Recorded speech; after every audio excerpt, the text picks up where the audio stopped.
नया वित्तीय वर्ष शुरू होने वाला है। इसके साथ ही कई अहम नियमों में बदलाव लागू हो रहे हैं।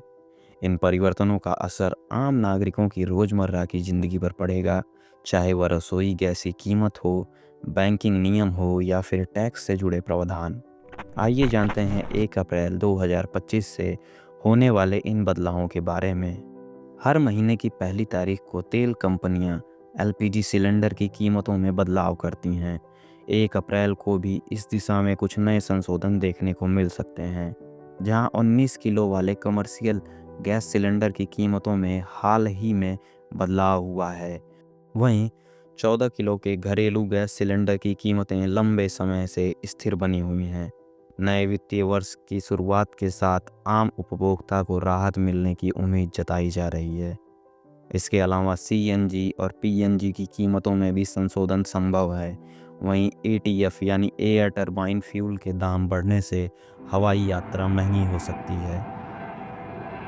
अगर आप स्टेट बैंक ऑफ इंडिया या अन्य बैंक के क्रेडिट कार्ड उपयोग करते हैं तो यह खबर आपके लिए महत्वपूर्ण है। 1 अप्रैल 2025 से एसबीआई अपने सिंपली क्लिक क्रेडिट कार्ड पर स्विगी रिवॉर्ड को 5 गुना से घटाकर आधा कर देगा। इसके अलावा एयर इंडिया सिग्नेचर पॉइंट्स को 30 से घटाकर 10 कर दिया जाएगा। आईडीएफसी फर्स्ट बैंक भी अपने विस्तारा माइलस्टोन बेनिफिट्स को बंद करने का फैसला किया है।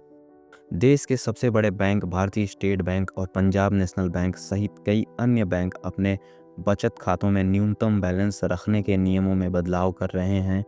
नए सेक्टर वाइज मानकों के तहत अगर किसी बैंक खाते में न्यूनतम बैलेंस नहीं है तो उस पर अतिरिक्त शुल्क लगाया जा सकता है।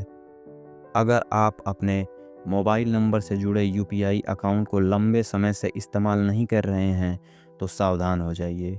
1 अप्रैल 2025 से बैंक ऐसे निष्क्रिय यूपीआई अकाउंट को बंद कर देंगे।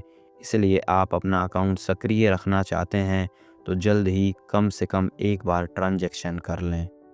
सरकार ने बजट 2025 में करदाताओं को कई महत्वपूर्ण राहतें दी हैं। नया टैक्स स्लैब लागू किया जा रहा है, जिसके तहत सालाना 12 लाख रुपए तक की आय पर कोई टैक्स नहीं देना होगा। वेतनभोगी कर्मचारियों के लिए 75,000 रुपये की स्टैंडर्ड डिडक्शन सीमा तय की गई है, जिससे 12,75,000 रुपये तक की आय टैक्स फ्री हो सकती है। हालांकि यह छूट केवल उन करदाताओं को मिलेगी जो नया टैक्स सिस्टम अपनाएंगे।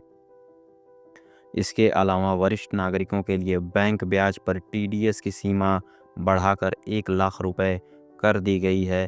किराए की आय छूट की सीमा भी बढ़ाकर 6 लाख रुपए सालाना कर दी गई है, जिससे मकान मालिकों को बड़ी राहत मिलेगी। यह बदलाव सीधे आपकी जेब और रोज़मर्रा की ज़िंदगी पर असर डालेंगे।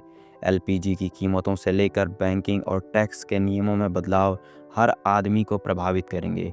इसलिए बेहतर होगा कि आप इन परिवर्तनों को ध्यान में रखते हुए पहले से ही पूरी तैयारी कर लें। हम आपको ऐसे ही महत्वपूर्ण बदलाव की जानकारी देते रहेंगे। ग्रामीण एक्सप्रेस के साथ बने रहें। धन्यवाद।